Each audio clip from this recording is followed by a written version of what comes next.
समस्या ताकद नाही होती. अरे मोठा लोक नाही, त्याच्याकडे कारखाने आहेत, शाळा आहेत, संस्था आहेत, मीडिया आहे, यंत्रवैद्यकीय मुलं नाही. गावात गावात बेशी वस्तीवरती, तांड्यावरती, पालावरती आमच्या रक्ताची माणसं आहेत, पण आम्ही कुठे नाही. माहिती नाही का? माहिती नाही म्हणावं तर हा इतिहास आमचा आहे. देश आम्ही घडवलाय. पहा इतिहासच, पहा इतिहास छत्रपतींचा, पहा इतिहास भारतीय स्वातंत्र्याचा, संभाजीराजांचा, उमाजीराजांचा बघा, आणि भटक्यांचा इतिहास, बहुजनांचा इतिहास, ओबीसींचा इतिहास, इतिहासाचे मान करणे आहोत, पराक्रमाचे मान करणे आहोत. समजता आहे आम्ही न्यूनगंडाने पछाडले आहोत.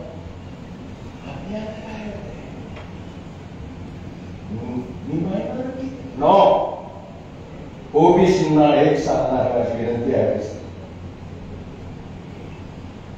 एक वाक्य डोक्यात पक्का ठेवा, we are not in minority, we are in thumping majority. आणि सगळ्यात जास्त संख्या होती. कधी लावा एक मिनिट. मुंबई एकटा नाहीये, सुतार एकटा नाहीये. मला वाटलं होतं की जे हेडगार आहे ना महाराष्ट्रामध्ये, एक शिवपुराणामध्ये श्लोक आहे, अपूज्यो यत्र पूज्यन्ते पूजनीये न पूज्यते तानि तत्र भविष्यन्ति दारिद्र्यं मरणं भयात्. श्लोकचा अर्थ असा आहे की जेव्हा नालायकांची पूजा होते आणि लायकीची माणसं गळीत पडतात, तेव्हा दारिद्र्य, मृत्यू आणि भय निर्माण होते.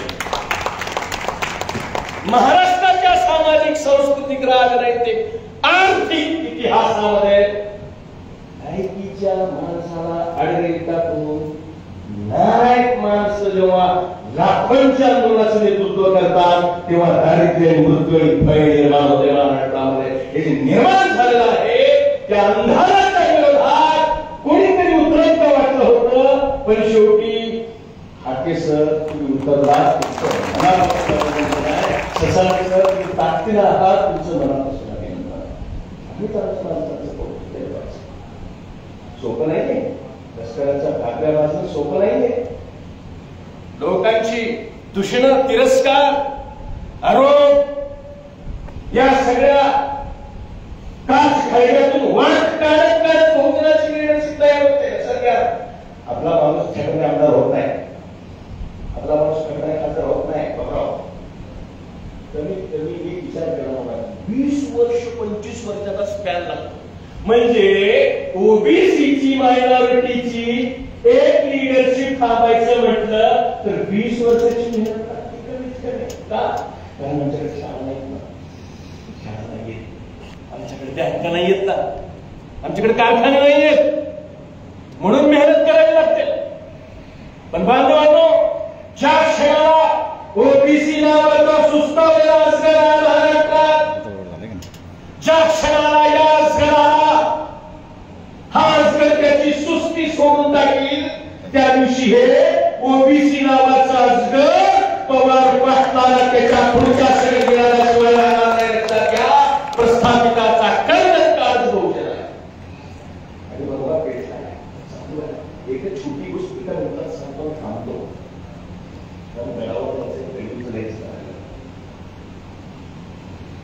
एका गावात नाही, महाराज दुसऱ्या गावात चालले होते भजन करायला.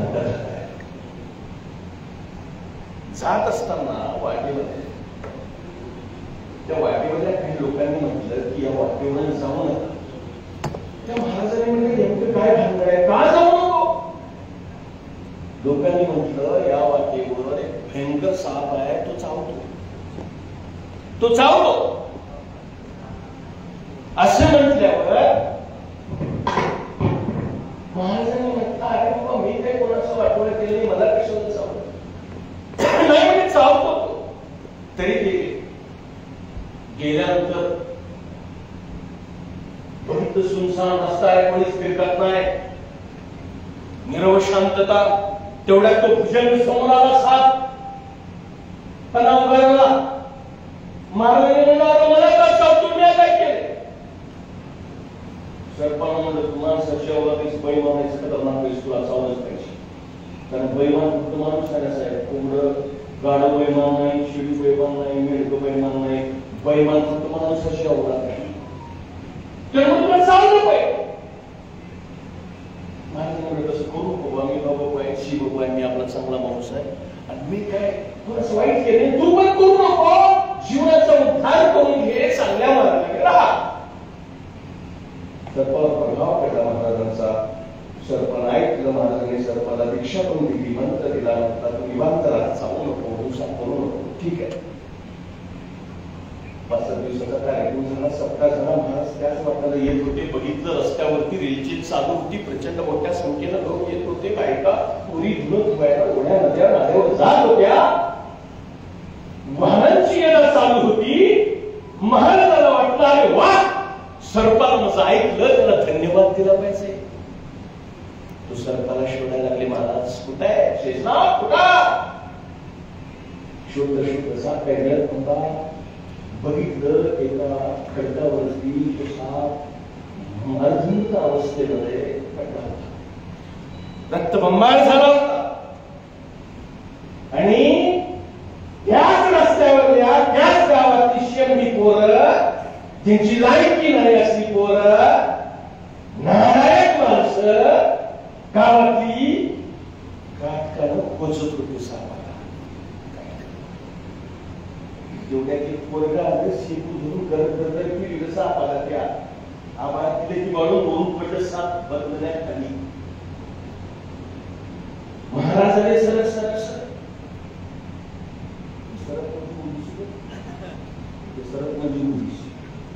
महाराजाने जवळ आणि म्हणजे सरपात काय असतं. त्या सरपाला काय नाही. सरपाला तुमचं ऐकलो, तुम्ही कोणाला चावू नको, ह्याला बोलू नको, त्याला बोलू नको, नीट राहा, खाली मान घालून राहा, नका समाचार असलं तसलं सगळं सांगितलो, तुमचं ऐकलो. ज्यांची लायकी नाही ते पण काय करायला देतात. त्यांची लायकी नाही ते पण काय करायला देतात. संविधान माहित नाही ते पण काय. म्हणून अशी अवस्था झाली म्हणल्यावर महाराजांनी त्या ओबीसीच्या सापाला म्हटलं अरे बाबा, ज्या रस्त्याने जाण्याची प्रस्थापिताची हिंमत नव्हती त्या रस्त्याने आता सगळे चालले. शेवटे पोरं देखील तुला टवचायला लागलेत गावागावात. मी तुला चावू नको म्हटलं होतं. खुश करायला तुझ्या बापाचं बिघडत होतं का? ससाने आणि लक्ष्मण हाके म्हणजे ओबीसीचा फुटकार आहे. लक्षात घ्या.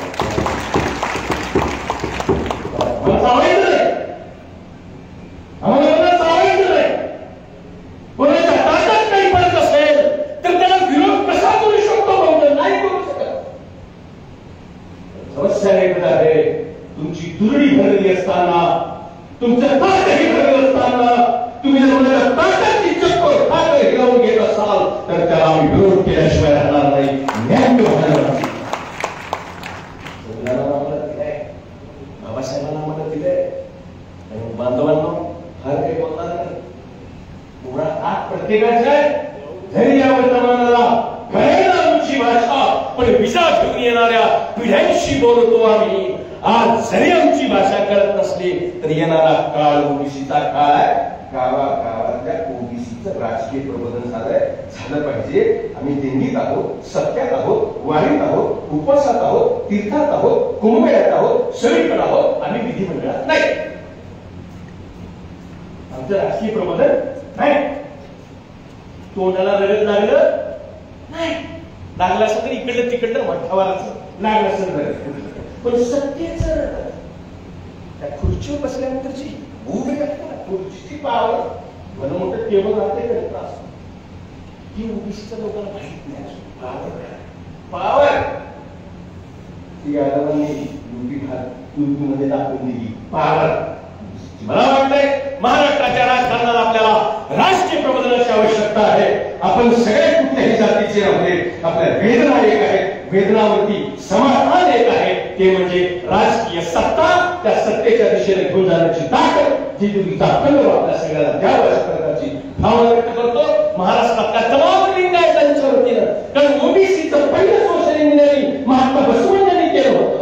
महात्मा बसवण्यांनी 12व्या शतकामध्ये आतापर्यंत जातीच्या लोकांचं संघटन करून अनुभव मंडप नावाची अद्वितीय संस्था उभी केली आणि आज बसवण्यांचा तो अनुभव मंडप झेडूच्या शासनात हाकेसर सदांचं तुमच्या सोबत ताकदीने उभा आहे. एवढ्या काळात आपण थांबणार व्यवस्थित मार्गक्रमण करूया आणि महाराष्ट्र आपल्या सगळ्यांकडे अपेक्षेने पाहतो आहे. आपल्याला कुणीच वाली नाही. गीतेतला एक महत्वाचा श्लोक थोडा सांगतो, थांबवतो. अर्जुनानं कृष्णाला म्हटलं, देवा माझा उद्धार करा. तेव्हा कृष्णाने म्हटलं अर्जुना एवढं सोडून बोल. काय म्हणजे आपल्याला मिळा कोण म्हणजे ओबीसी रुसकट ठेवा उगं देवळात जाऊन ठेवायला मजा नाही. ओबीसीला एक गोष्ट लक्षात ठेवावी, अर्जुना मी तुला काय करू शकत नाही. कोण म्हणाले अर्जुनाला तुमच्या भरोशावर मी एवढा सजवलाय आणि तुम्ही राहू डायरेक्ट असं बोलताय मला. नाही नाही मीच नाही, जगाची कुठलीही ताकद अर्जुन तुझा उद्धार करू शकत नाही. मग अर्जुनाने म्हटलं उद्धार कोण करू शकते. तेव्हा भगवद्गीतेत 5व्या अध्यायामध्ये श्लोक आहे बघा, वाचा. कृष्णाने सांगितलं अर्जुन उद्धरेनात्मात्मानं आत्मानं साधयेत आत्मैवात्मनो बंधू आत्मैव रिपुरात्मनः. हे अर्जुन, जगाच्या पाठीवर तुझा उद्धार जर कोण करत असेल तर तू स्वतः तुझी हिंमतच तुझा उद्धार करू शकते. दुसरी कोणी ताकद तुझा उद्धार करू शकत नाही. ओबीसीनं ताकदीने उभं राहावं. देश राज्य परिवर्तनाची वाट पाहत आहे. खूप खूप धन्यवाद. मनपूर्वक धन्यवाद साहेब. मावळतीच्या सूर्याकडून हा सूर्य पुन्हा नव्याने उगवता येते. जर मनगणात असेल सामर्थ्य आणि आपल्या त्यांच्या विचारातून सामर्थ्य दाखवून दिले त्या आदरणीय महाराजांसाठी सर्वांनी एका जोरदार टाळ्या वाजवाव्या. यानंतर महाराष्ट्राची प्रमुख वैज्ञानिक लोक आणि प्रत्येकाच्या न्यायासाठी झळकणारे नेतृत्व ॲडव्होकेट मंगेशजी ससाने साहेब, आपल्यास विनंती त्यामध्ये ठिकाणी आम्हाला संबोधित करावं.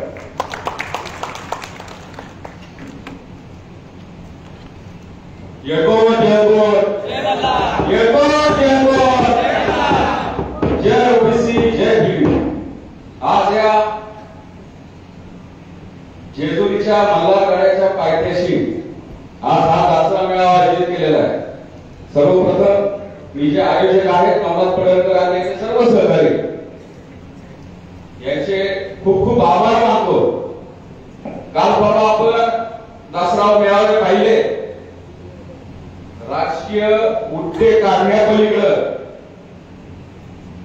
इथं कुठं तरी आपल्यासारख्या वंचित प्रतारित पीडित ओबीसी विजयी आलतेदार बलुतेदार गावगाड्यामध्ये पालामध्ये राहणाऱ्या आपल्यासारख्या भटक्या उपयुक्त 450 जातीमध्ये विभागलेल्या ओबीसीची बाजू क्वचितच घेतलेली आपण बघितली.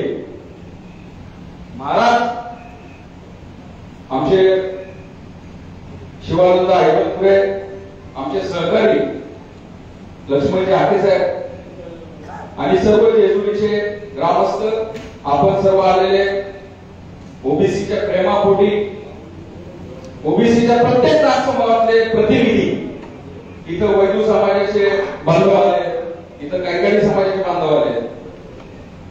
मुळामध्ये आपण आता बघितलं असं की गेल्या 1.5-2 वर्षापासून एक जणाच्या जात वर्चस्वाच्या हट्टापायी महाराष्ट्र हा जाती जातीमध्ये विभागला गेलाय.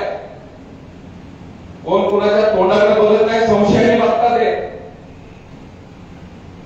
आम्हाला नावं ठेवायची, आमची लायकी घालायची आणि परत आमच्याच ताकदलं मागायचं, असा नीचपणा चालू आहे.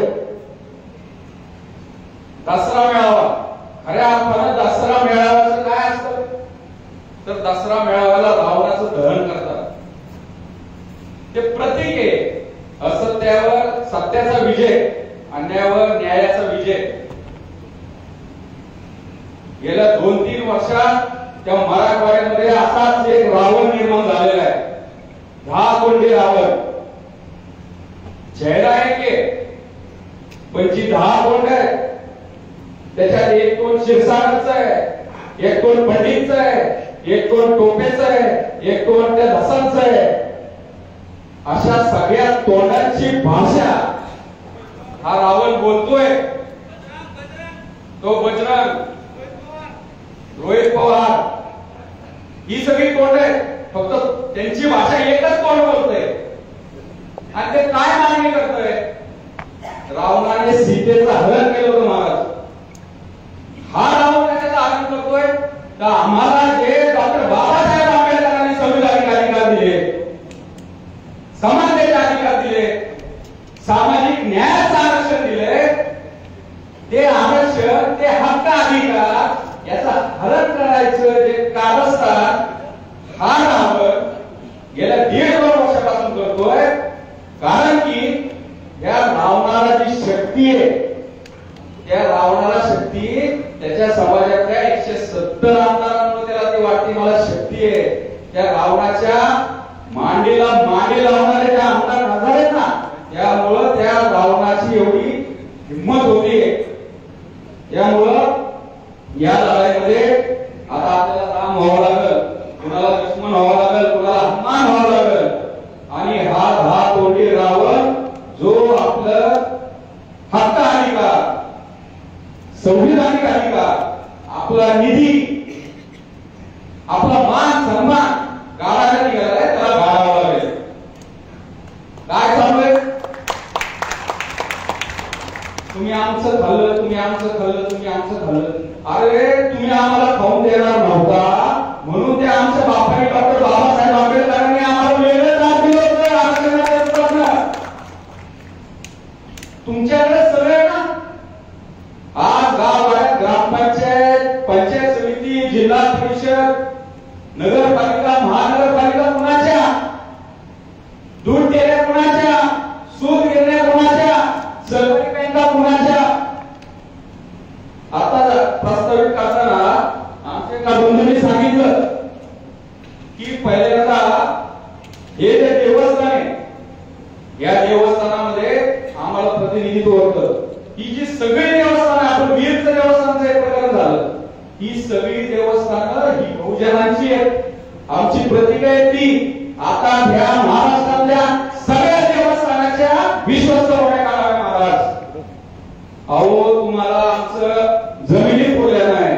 रामोशी वदनची जागा ह्यांनी झाडवायची, महारत्नाची जागा ह्यांनी झाडवायची, देशमुख वदनाची जागा ह्यांनीच विकत घ्यायची, गुरुवारच्या जागा ह्यांनीच घ्यायच्या, ग्रामपंचायती यांच्याकडे, आमदार हेच, खासदार हेच, मुख्यमंत्री हेच.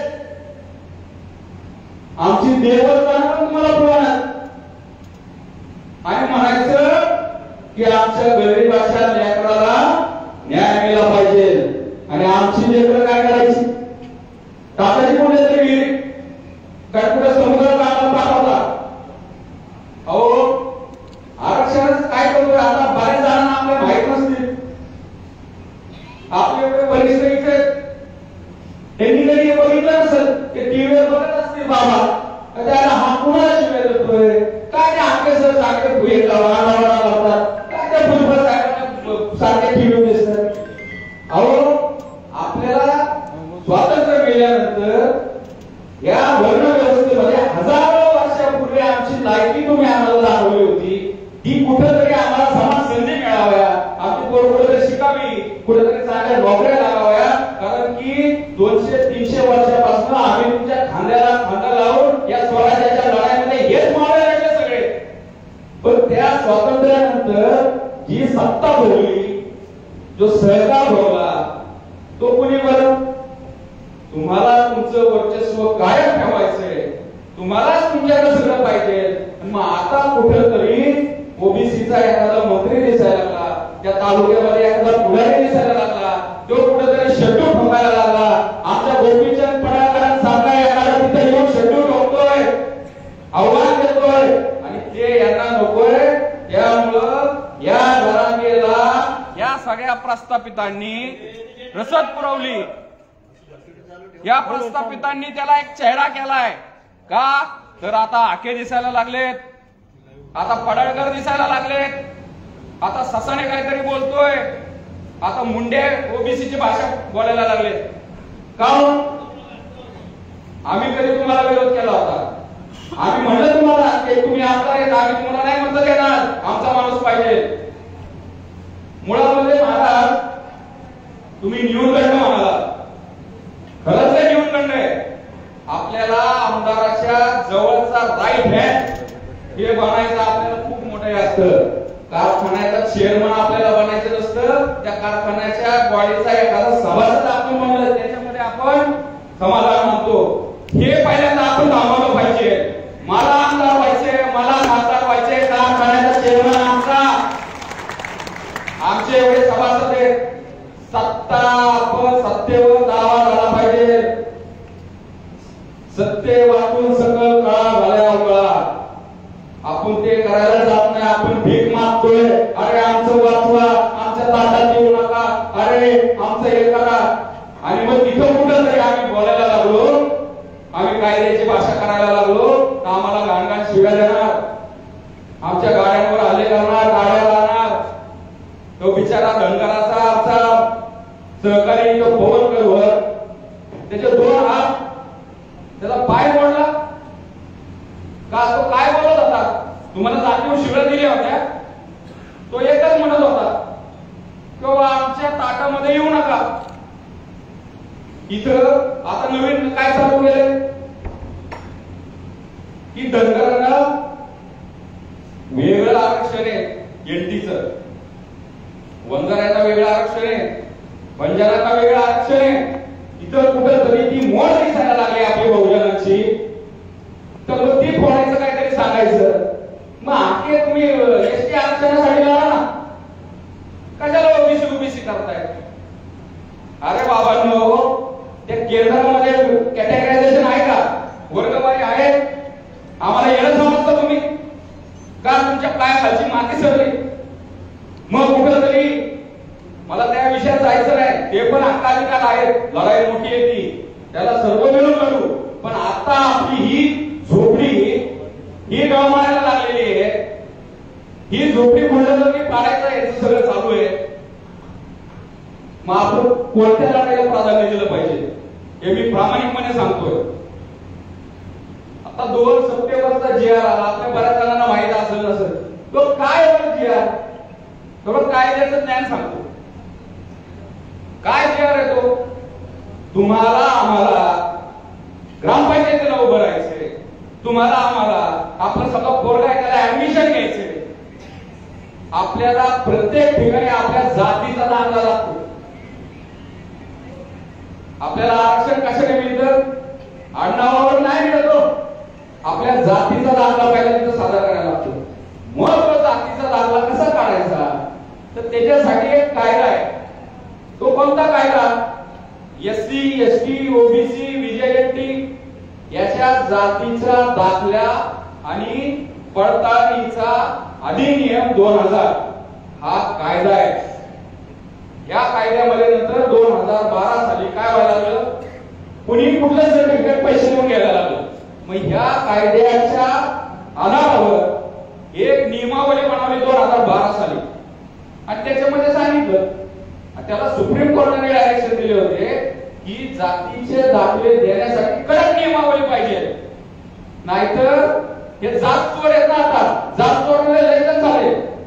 त्यामुळं त्याच्यामध्ये त्यांनी सांगितलं की जातीचे दाखले कसे मिळणार? तर जातीचे दाखले तुमच्या पितृसत्ताक पद्धतीने मिळणार. आपल्या आईची जात आपल्याला लागत नाही, आपल्या वडिलांची जात आपल्याला लागती. आपल्या वडिलांचे, आजोबाचे, पंजोबाचे महसूलचे पुरावे, त्यांचे जातीचे दाखले, त्यांचे व्हॅलिडिटी सर्टिफिकेट हे सगळं द्यायचं. त्याची गृह चौकशी कोण करणार? त्याची व्हॅलिडिटी, त्याची जी स्क्रुटिनी करणार ती कमिटी कोण आहे? ते आधी कोण होतं? तर ते होतं कलेक्टर, तहसीलदार. आता या मराठवाड्याच्या जरांगेनी जो हट्ट केला आणि मग त्याचे पै पाहुणे त्याच्या सगळे सोयरे त्या सत्तेमध्ये बसलेले ना.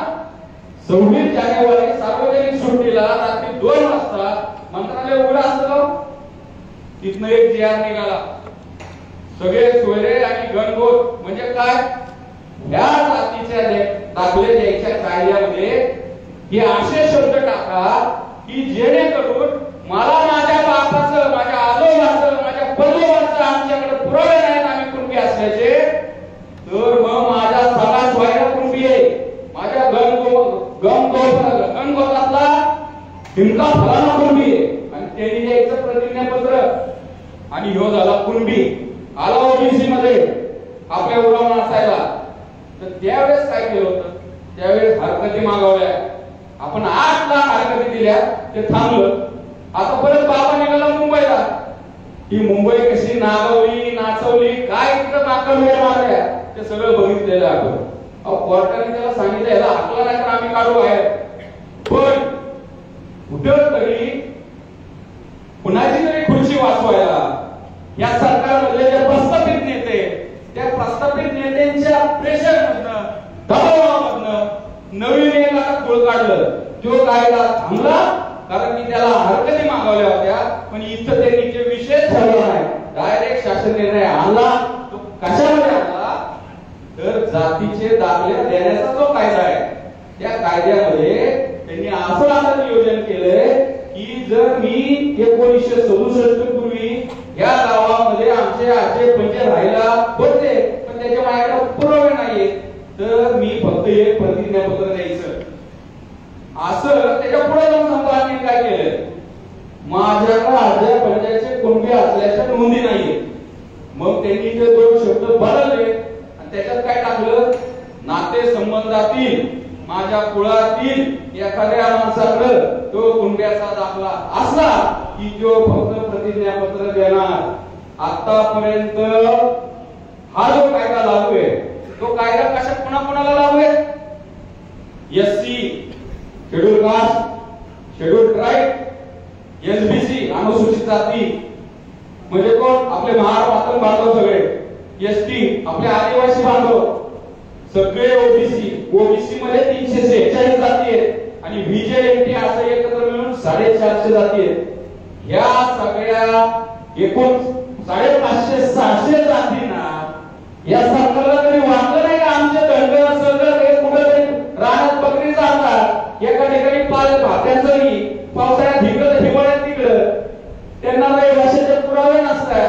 आमचे वैद्य आहेत, वाडे आहेत, बंजारा आहेत, भाट आहेत, बंदरवाले, यांच्यासाठी तुम्ही कधी नाही नियोजन केलं, यांच्यासाठी तुम्ही बाबा आमच्या रहिवाशाचे पुरावे नाहीये, बाबा आमच्याकडे आमच्या नोंदी नाहीत, आम्ही गावगाव फिरतो, यांच्यासाठी तुम्हाला कधी वाटलं नाही तुम्ही अशी एखादी कमिटी करायची. एवढा नालायकपणा, एवढा नालायकपणा का? याचं कारण एक आहे, 170 आमदार, 28 खासदार, 2 उपमुख्यमंत्री, निम्म्याच्या वर कॅबिनेट, हा त्यांचा माज आहे. हा हे दाखवतात, हे सांगतात, मुख्यमंत्र्याला सांगतात काही असू दे, जरांगे येडा असू दे, जरांगेची मागणी बेकायदेशीर असू दे, पण आमचे आकडे बघा, आमच्याकडे सहकारी बँका आहेत, आमच्याकडे साखर कारखाने आहेत, महाराष्ट्राची आर्थिक नाडी आमच्याकडे जमिनी आहेत, त्याच्यामुळे आम्ही सांगल तेच ऐकायला लागेल तुम्हाला आणि तसेच जे करायला लागेल. काल सर नव्हते, वडेट्टीवार असतील, भुजबळ साहेब असतील, मी असेल, प्रकाश अण्णा शेळके असतील, सरकारने आम्हाला बोलवलं होतं. काय ओबीसीले मोर्चे काढतात, काय तुमचं म्हणणं आहे, म्हणजे करायचं एखाद्याला जीव मारायचं आणि तो कुठेतरी त्या आयसीयू मध्ये त्याच्या त्या शिवर खाली ती लाईन होत असताना त्याला बोलायचं, काय झालं हॉस्पिटल मध्ये, तुला वाचवतो थांब. आम्हाला बोलवलं तिथं, आम्ही सांगितलं सगळे असे तसे, की कुणबी आपले 2004 पासून खोळ काढलं, आता आमच्या गावात एखादा सरपंच कधीतरी अल्टरनेट व्हायचा, आता ते पण होणार नाही. पहिल्यांदा तरी हुडकायला यायचे, एखादा नाव्याचा कोण आहे का, कुंभाराचा कोण आहे का, दंडाचा नको, दंडाची वस्ती असते, एखादा मग दुसरा कुंभार असं कोणतरी बघायचं, एखादा माळ्याचे ज्याची कमी करायचं त्याला फक्त हुडकायला यायचे. आता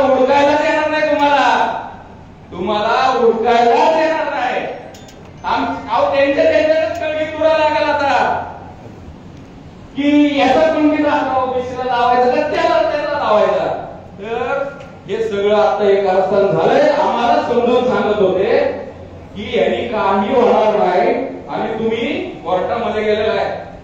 त्यामुळं आता कोर्टात हे प्रकरण न्यायप्रविष्ट असताना आपल्याला याच्यामध्ये बदल करता येणार नाही. आता याचिका करणारे आम्ही, प्रतिवादी सरकार आणि हे मात्र त्याच्यात बदल करता येणार नाही. एवढं बी आम्ही आनंदी नाही आहोत. आम्हाला बाबासाहेबांनी सांगितलं शिका, संघटित व्हा, संघर्ष करा. महात्मा फुलेंनी तर शिक्षणाची गंगा वाहिली. तुम्ही आम्हाला असं सांगताय वकिलांना. त्यामुळे आम्ही तिथं स्पष्ट सांगितलं आम्ही आमचे मोर्चे, आंदोलन आणि हे ज्या महाराष्ट्रामध्ये विग्रह चाललेला आहे तो थांबवणार नाही. स्पष्ट सांगून आम्ही तिथं बाहेर आलो आणि आमची भूमिका सांगितली. त्यामुळं आपल्याला एक केलं गरजेचं आहे. ज्या ज्या प्रमुख जाती या ओबीसीच्या आंदोलनामध्ये जे नेते संघर्षाची भूमिका घेतात, निर्णायक भूमिका घेतात, कायद्याचं बोलतात, मग त्यांना तोडाफोडा राज्य करा अशा प्रकारचे नियोजन चालू आहे. मग तुम्ही इकडं काय करताय, मग तुमचं ते आरक्षण, मग तुम्ही इकडं काय करताय, तुमचा हा नेता इकडं, हे असं चालू आहे. तर हा कावा समजून घेतला पाहिजे. प्रत्येक लढाई वेगळी आहे. एसटीची लढाई लढणारे लढतात, आमचा सपोर्ट आहे. पण ओबीसीचा वाचवण्याचा जो विडा आम्ही उचललाय, ही जबाबदारी आम्ही घेतली. त्याला मायबाप होऊन तुमची आम्हाला साथ लागणार आहे, तुमचा आशीर्वाद लागणार आहे. आणि या मल्हारगडावर आज आपण आरोळी ठोकली पाहिजे. प्रस्थापितांविरुद्ध आपण 2 हात करायची तयारी ठेवली पाहिजे. जो लहानपणी राहुल त्या महाराष्ट्रामधून आपलं सगळं अस्तित्व संपवायला निघालेलं आहे, याला आपण सगळ्यांनी मिळून एक गुण आपल्या 12 बलुतेदारातल्या प्रत्येक छोट्या छोट्या बांधवांना, सगळ्या समाजांना एकत्र घेऊन आपण लढलं पाहिजे. आपण कोर्टात लढतोय, आपण रस्त्यावर लढतोय, वैचारिक लढाई लढतोय. हल्ले होतात ते आम्ही सहन करतो. फक्त तुमच्याकडून ऊर्जा पाहिजे, एवढंच बोलतो. जय भीम, जय संविधान.